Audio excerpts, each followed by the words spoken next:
You are listening to the Telegraph Cycling Podcast, supported by Jaguar. Today we're in Bergerac.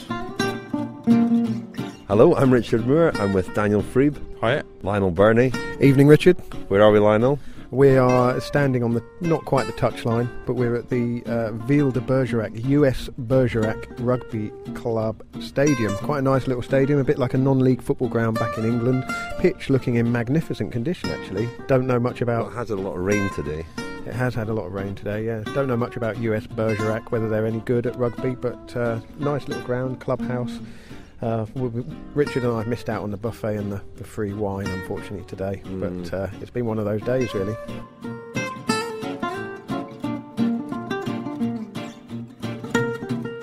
So we left the mountains finally and headed north to Bergerac, as Lionel said.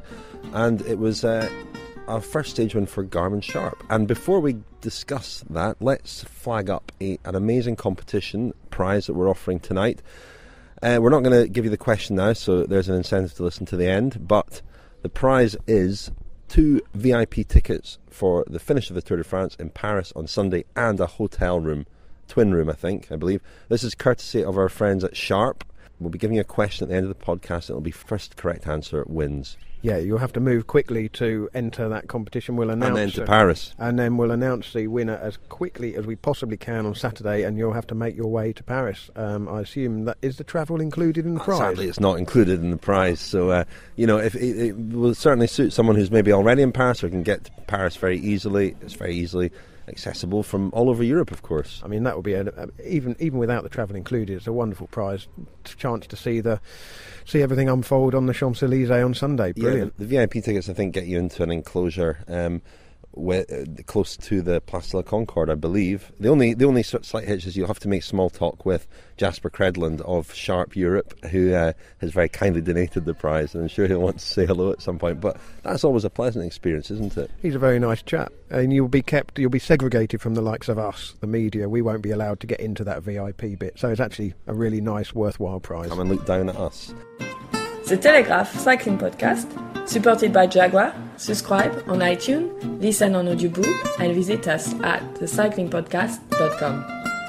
So today's stage, Ramūnas Navardauskas, the first ever Lithuanian stage winner at the Tour de France. And it was a tremendous win. He was a late replacement for David Millar, just got the nod for the Tour 5 days before it started. And once again, a well-executed plan by Garmin-Sharp. Well, yeah, and it was a plan. I mean, I spoke to Charly Wegelius, the Garmin-Sharp sports director, afterwards, and we'll hear from him in a little bit. But Garmin, one of, I think, 14 teams this morning. Garmin-Sharp, one of 14 teams this morning who hadn't had a Tour stage win.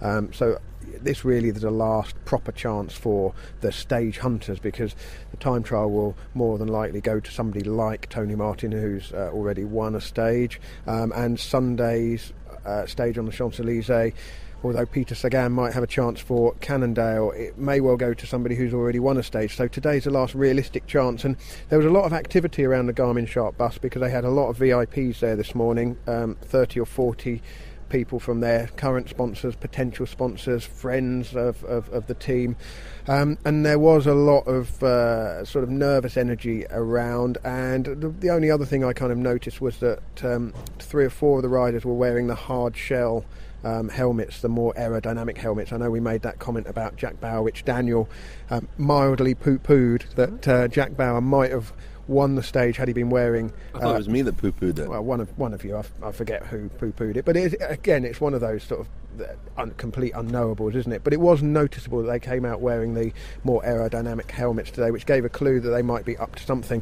And Charly Wegelius explained that Ramūnas Navardauskas was their designated man, and that Tom Jelter-Slagter was, his role in getting in that break was predetermined. Need to try not to get run over here by... They're taking the remains of the buffet away. We missed it.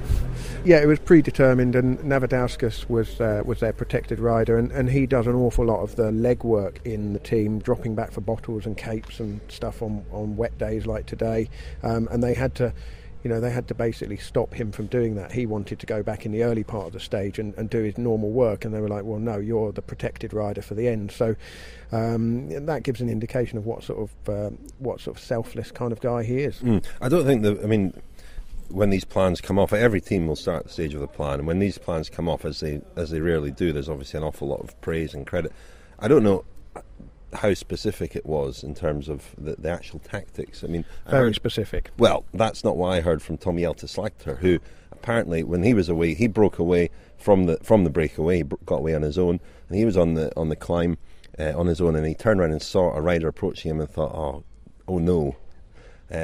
I only realised quite late on that it was Navardauskas. So I think after the fact, teams will give you we'll say that it went entirely according to plan. It rarely does, really. Well, shall we listen to Charlie, and he can put his spin on it, if you like. This is Charly Wegelius, the Garmin-Sharp sports director. The final was always going to be on Ramūnas, and the team was focused on that. We didn't know how the sprinters teams were going to react, and we hoped to have a bigger breakaway with Tom Jelter, and at one stage there was 12 riders going across to him, and that would have also been good, but I think the team did the best they could with the scenario, and they really deserve what they got. It's hopefully a step to him realising finally just how strong he is, because I think it's going to be a problem for the peloton when he really starts to understand just how strong he is. Was it planned this morning then that Ramūnas would be the man for the final on the stage? Was that part of the team briefing? Yeah, the focus was going to be on Ramūnas for the final climb, with Sebastian, Langeveld and Sumi, and Jack being the really the best quoted riders to be able to help him there. We were hoping for a bigger break to go away earlier in the race, and 12 riders almost made it to Tom Jelter's group, and that would have also been a good scenario, but we also knew that there was a big chance that the sprinters teams would ride for the final, and that's where our best chances lay with Ramūnas. With so many teams without a stage win, how satisfying is it to actually pull off something that you plan like that? Yeah, it's sweet. And I think if you look at our season as a team, we got kicked in the face enough times, and for the things to finally turn in our way, I think it's really the just reward for the whole team. And what about Ramūnas? He's obviously a very, very strong rider, sometimes a little bit too strong for his own good, perhaps. No, I think his strength is a good thing. He's just a little bit too kind, and we have to argue with him always when he's always coming first guy to get rain jackets and bidons, and even on a day when we ask him to do the races, he's doing all the jobs for everybody else, so it's a bit of a battle with him, but hopefully he'll get a bit more selfish now. So you had to persuade him not to drop back to come and get rain jackets and bottles because he's the protected guy. We constantly have to remind him to send somebody else or do something else, but that's just the way he is. He's just a kind person. And on the run-in, what was the emotion like in the car? At what moment did you know he had it? It was intense, to say the least. I'm glad there wasn't a camera in the car. I knew it when he crossed the line. There's been so many times this year that the luck didn't go our way that I was waiting for some painted mark on the road to slip him up, or a banana skin or something. And in a way, did the crash in the final kind of play into his hands a little bit? You make your own luck in cycling though, don't you? Yeah, he makes his own luck, and I think the teams who were riding on the front before the crash were riding on the front afterwards, so I don't think anybody can say that he didn't win it fair and square. The Telegraph Cycling Podcast, supported by Jaguar, with Richard Moore, Lionel Birnie and Daniel Friebe. So that was Charly Wegelius. Now, Daniel, what can you tell us about Navardauskas? Well, the first thing I was going to say was I actually used to live in this area and used to go up the Maubourguet where he attacked quite regularly, so he's very lucky that I wasn't in the field today, because it was, it's my kind of climb. I could have been a real threat on that sort of terrain. But Navardauskas is a very powerful rider. I think he struggles really to take. He's one of those riders who struggles to sort of take the initiative himself, and is a bit too selfless. Maybe I think I've said this on the podcast before. They've sort of torn their hair out at Garmin about why he has no affinity for the classics whatsoever. Isn't really not interested in becoming a classics rider, but he has every physical attribute that you would want from someone. Perhaps more the Ardennes than the Cobble Classics, but perhaps both. Yeah, he started the race in very good form. I think he was third, was he, to our surprise in Harrogate? Second or third. And he's obviously finishing... Second. Was he second? I think he was second. Yeah, and he's not a sprinter. And is finishing the race in extremely good form. I mean, he's someone who had a very good reputation as an amateur in France. He rode for VC La Pomme, I think. He did. He was asked a lot of questions about that. Actually, but he didn't speak French. He didn't want to speak French, which was quite odd. I think he won the under-23 Liège-Bastogne-Liège as an amateur. So he was very sought after, and Jonathan Vaughters keeps a very close eye. Jonathan Vaughters, the Garmin-Sharp manager, keeps a very close eye, certainly on the French amateur scene, or the amateur scene all over Europe. But Navardauskas was someone that he latched onto very quickly. Tell us a bit about that climb then, Daniel, because Charly Wegelius, well, you've ridden it several times in the past. Charly Wegelius was saying the reason they liked Navardauskas' chances on it was because after the top there's a kind of false flat, there's no real descent, so he's very powerful, so that's a place where he was able to maximise on the advantage he'd eked out. All I can remember about it is there's quite a good restaurant called La Grappe d'Or halfway up here, and then when you get to the top, probably on that false flat, just on your right, there's the Chateau de Maubourguet where you can buy very nice wine, and then on the way down you go past a lot of other vineyards and cooperatives where you can buy slightly cheaper Maubourguet wine, and that is about all I can remember. I mean, I think it's about 1.7 kilometres, about 7 or 8%. Not too difficult. But these are all the essential things that I need to know, really. Yeah, that was an answer tailored for Lionel there. VC La Pomme, that was Dan Martin's club as well, wasn't it? Yeah, Nicholas Roach as well. Yeah, a lot of riders come through that club from the Marseille area. Yeah. Now, Garmin-Sharp, I put this out on Twitter earlier. It struck me in the aftermath of the stage win that it doesn't really matter who wins. When a Garmin-Sharp rider wins, there is an outpouring of love on Twitter, and you don't really see that with any other team, I don't think. There is this emotional connection that people do seem to have with this team, and I don't know why is that. I mean, there are various theories as to why, and it's probably a combination of things. I think they've carved out this niche as a kind of as a bit of an underdog, and that they're I got a lot of answers from people. I mean, people said that it's their stance against doping. That was their sort of raison d'être when they set up. There have been a few sort of hiccups along the way in presenting themselves as this clean team in terms of history coming back to haunt them. Also, just the way they race, especially the last couple of years, the tactical approach, the aggressive, attacking sort of riding that they tend to go in for. The personalities on the team, I suppose. Jonathan Vaughters, the fact that he engages with people on social media, he's a very accessible team boss. I think also their fortunes are up and down like a seesaw or a yo-yo. I mean, they're sometimes plagued by terrible misfortune, and you often see riders from their team struggling on. We've seen David Millar suffer through the entire, 2010 Tour de France, I think.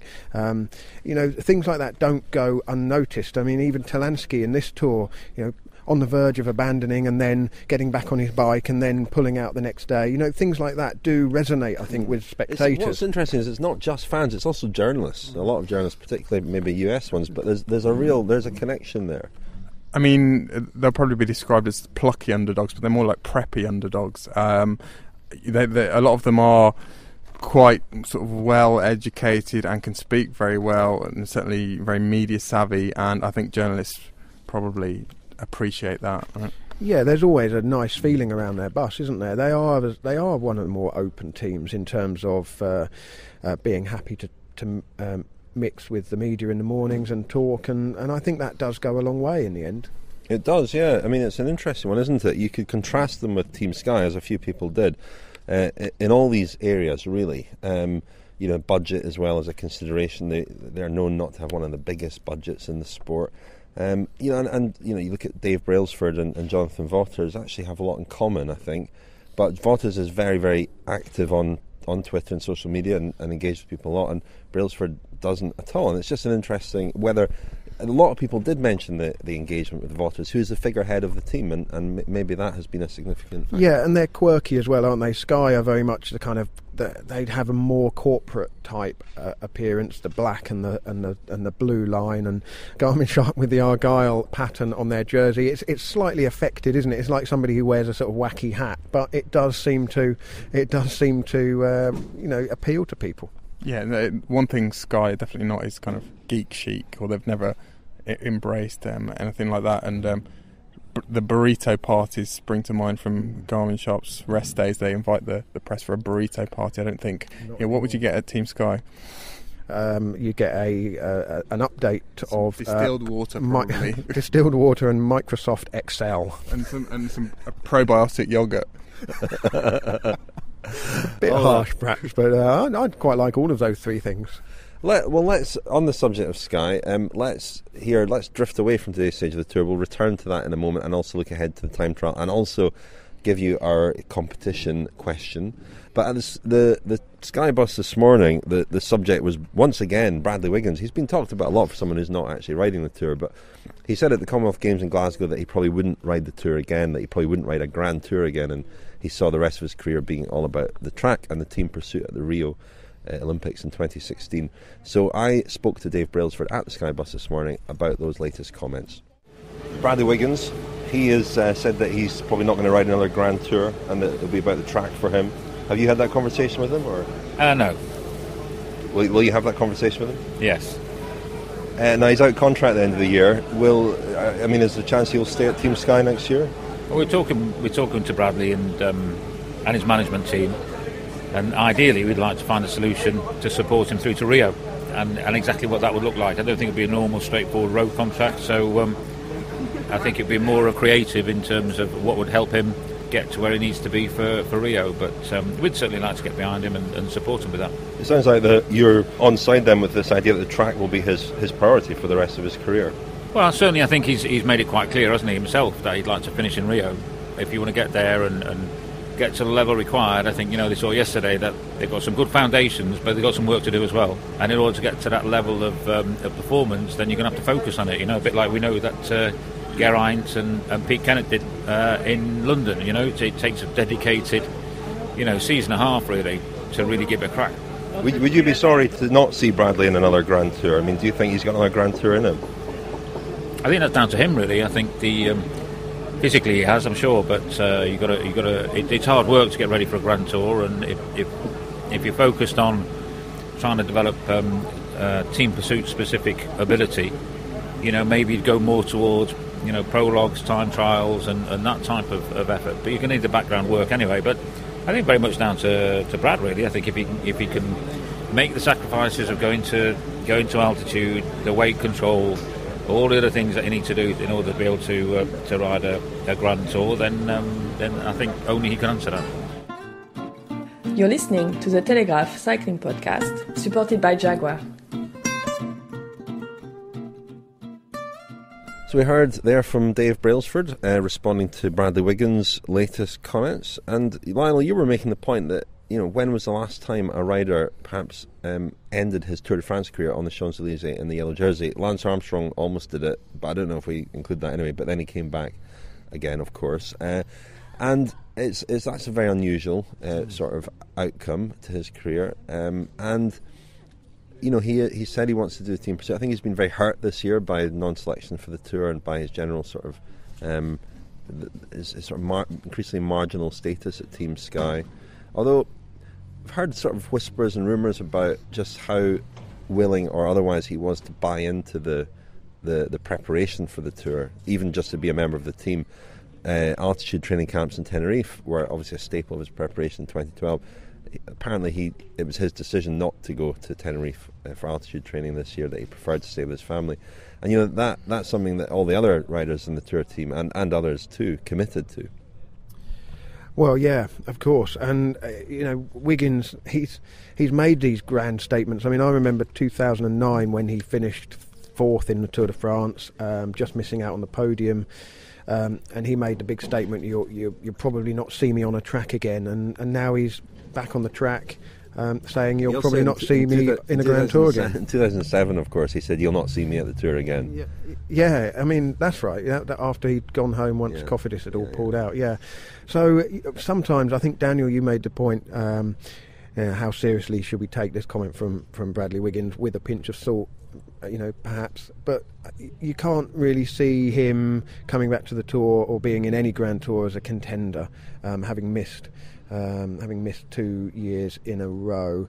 But his track future's equally uncertain, really. I don't think it's a given that he's coming back into a team pursuit squad that's going to rock up at Rio and win a medal. Their performance in the Commonwealth Games, not particularly impressive. The time just, light years away from what the Australians were producing. I know it's not the Olympic Games. I know it's his first. Better.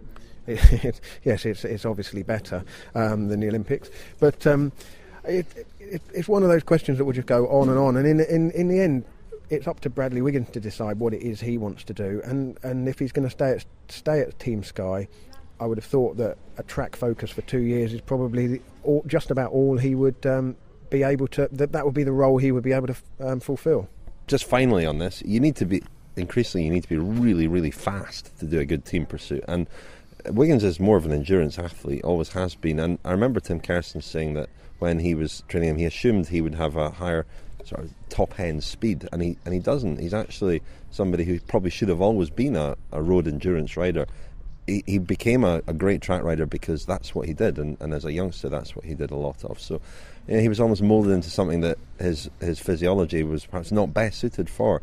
And so at his age, he's not going to get faster. You tend to get slower. If anything, your endurance can decrease at a lower rate than your speed. So yeah, it's going to be tough for him. The Telegraph Cycling Podcast, supported by Jaguar. Subscribe on iTunes, listen on audiobook, and visit us at thecyclingpodcast.com. Moving back to today's stage. Proper cycling. Sorry. Moving back to proper cycling, Daniel. Will we look ahead to tomorrow's time trial? Let's go for it, yeah. Bring it on. Bring it on. Well, it's a time trial. Is that proper cycling? I guess so. If it was completely flat, it wouldn't be. But tomorrow's, there are a few bumps, a few interesting bits in tomorrow's time trial. Any nice wine shops en route? Chateau? Oh, there'll be plenty tomorrow. It's quite a tasty route from that point of view. Do you happen to know, whether I haven't looked closely enough at the route yet, do you happen to know if it's the same course as in 1994 when Miguel Indurain absolutely monstered it? I think it must be, because there's only really one kind of route between Bergerac and Perrico. We'll have to. Not sure, Lionel. Sorry, not sure about that. We will check. We should have done our preparation, shouldn't we? We're all very busy writing, I assume. I hope you two were busy, because I was. Well, I was busy. I wasn't writing. It's going to be a beautiful part of the country. We're in the Dordogne. It's going to look fantastic. Hopefully, the sun will shine. It'd be pretty grim if it's wet all day. I don't know exactly what the forecast is, but who's going to win? I think Tony Martin might struggle on some of those, some of the sort of undulations we talked about. A lot of people have said Nibali is a favourite tomorrow. It will certainly suit him, the course. But, I think most of us will be focusing on the battle for second, third and fourth between Perrault, Pinot and Valverde, 15 seconds between them. Not that much between them on paper, I don't think. Jean-Christophe Perrault has won the French Time Trial Championship in the past. But, as everyone keeps saying at this stage of the Tour, it's perhaps specialisation counts less than freshness. And Perrault is really, although he's maintained his position, he's really well admitted himself that he's been on the limit at times in the Pyrenees. So I'm not sure. I had an interesting conversation this morning with Julien Jourdi, who's the AG2R director sportif, not really about Perrault's time trialling, but about how shambolically forgetful and disorganised he is. They choose his roommate not on the basis of who he gets on with best, but on who will remember his shoes in the morning, who will make sure he's got his passport. There was an incident last winter, I'm told, where he went to a restaurant and left the restaurant and forgot his wife. Easily done, Daniel. Come on, who hasn't done that? Not me.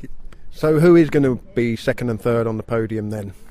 Well, it's a very good question. A Spanish journalist this morning I spoke to said that Valverde is, on paper, perhaps quite a strong time trial, Spanish time trial champion, and on a course like this you'd think he would do quite well, but he is really on his last legs. He's really tired, really exhausted. And you mentioned Tony Martin. Just again, this is not a podium conversation, but it was very interesting to see him working today in the Omega Pharma Quick Step train, setting up Mark Renshaw, who was produced a decent performance in the sprint. I think he was third or fourth on the stage. Degenkolb won the very reduced bunch sprint behind.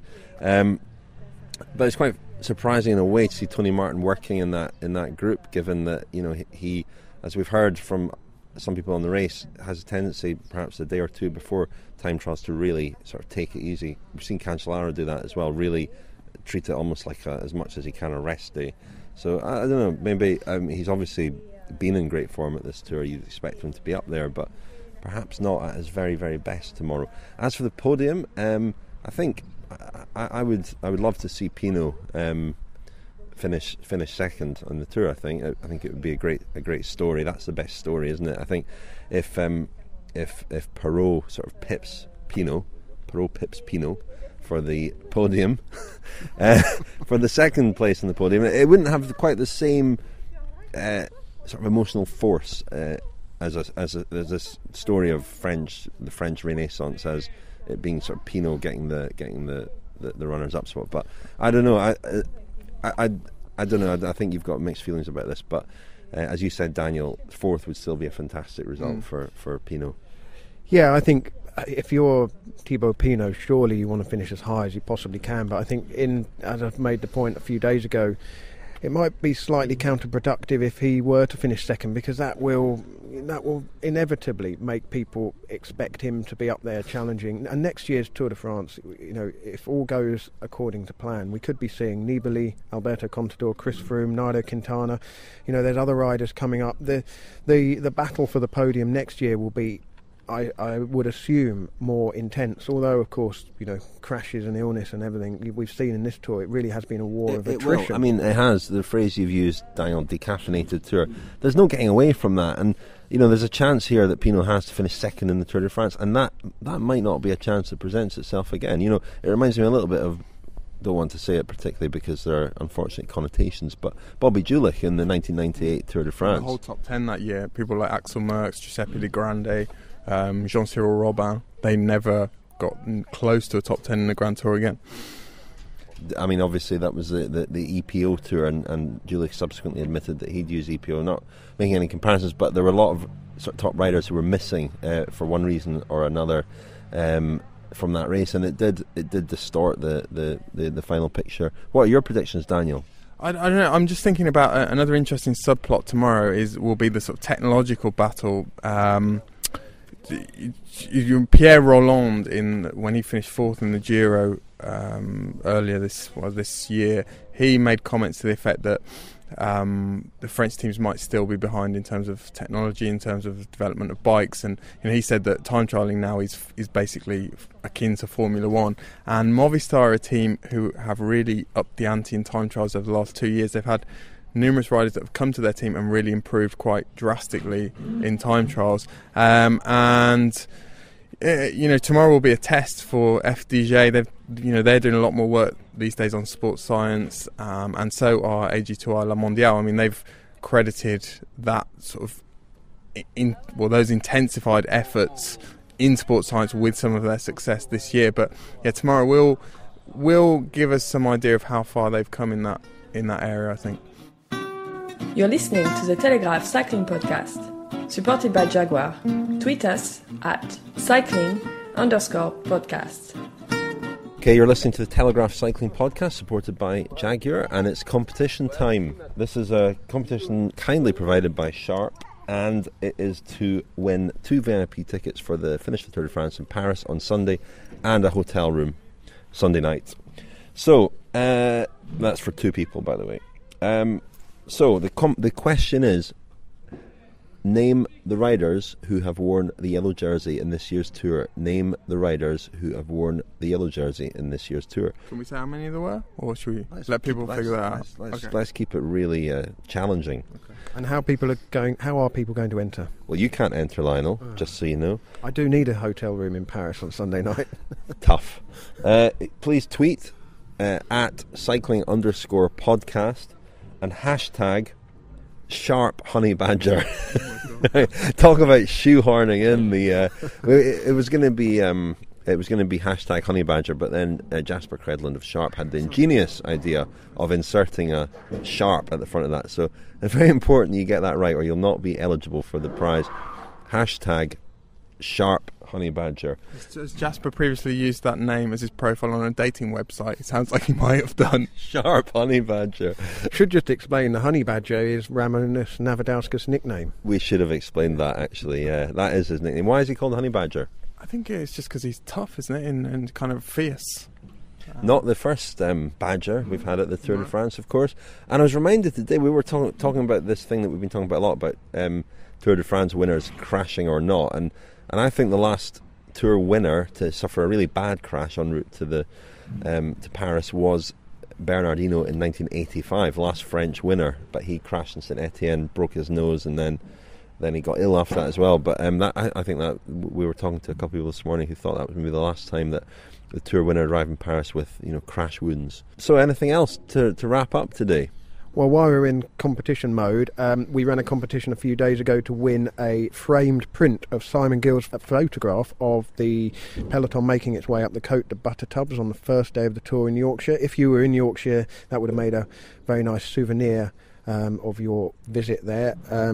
The winner of that is Mark Sinton Smith. That's his Twitter handle, Mark Sinton Smith.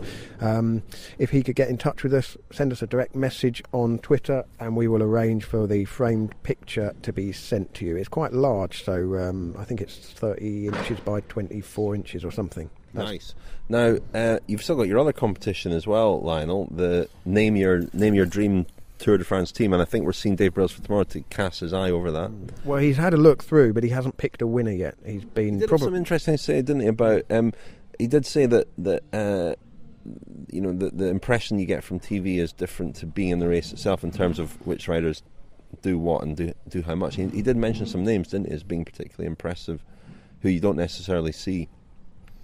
He did, I did write them down. They're on a piece of paper in the press room. Cheng Ji? No, Cheng Ji. Oh, let's have a word for Cheng Ji. 5 hours 43 down overall. Probably going to be 6 hours tomorrow after the time trial. I think he's going to win the time trial. I think that may well be the biggest gap between first and last. For a long, long time. I'm going to check that out. And 1903, I think. My travelling companion Sam Dancy and I were imagining, because it was quite a technical finish today and very wet. There were 2 90-degree bends in the last kilometre. We were imagining I forget which Grand National was it, the Foynaven Grand National, was it 1964? When a rank outsider, I don't know, it was 500 to 1, 1,000 to 1 shot, ended up winning the Grand National because everyone else had fallen pretty much. I think Beecher's Brook. But and we were imagining Cheng winning the Tour due to a huge crash that took out all 100 and however many riders are left in the race. Well, if you imagine that the race was run slightly differently and they all set off from Yorkshire at the same time, but then were set off according to their overall time, staggered, so that they basically riding around France in real time. Basically, Cheng would still be in the Pyrenees. No, Cheng is 201 kilometres behind at the current average speed, apparently. Thanks. Well, he's going to finish, and that's first Chinese rider to ride and finish the Tour, which is quite an achievement. And here we are scoffing at that. We've just driven around France. Who do we think we are? I'm not scoffing at all. I think it's some scoffing. We'll do some scoffing later. Back to Dave Brailsford's. A couple of the riders that Dave Brailsford said he'd noticed were Valerio Agnoli and Vanotti of the Astana team, who... Nibali's teammate. No, roommate, sorry. Right, and they both were pretty prominent in helping Nibali win the Giro last year, weren't they? Yeah, they pretty much his sort of most trusted, most loyal domestiques. They've been with him pretty much his whole career. Right, well, we leave it there, fellas. We're here again, Bergerac, tomorrow for the time trial, and we'll be bringing you our penultimate Telegraph Cycling Podcast, supported by Jaguar, tomorrow evening, and then there'll be a final one on Sunday. Got a few little tricks up our sleeve for that one. Well, you won't be here, will you? You'll have flown back to Glasgow for the Commonwealth Games. That's the trick. No, but I will be present in some way, shape or form in the final podcast. So thank you again, everybody, who's been listening, and thanks to Jaguar, to the Telegraph, and other John Mooney Paul Scoins for all their help over the 3 weeks, and Nigel Brown as well of Dirt and Glory Media. So thank you very much, Lionel. Thank you, Richard. And thank you, Daniel. Thank you both. Podcast daily during the Tour de France. This is the Telegraph Cycling Podcast, supported by Jaguar.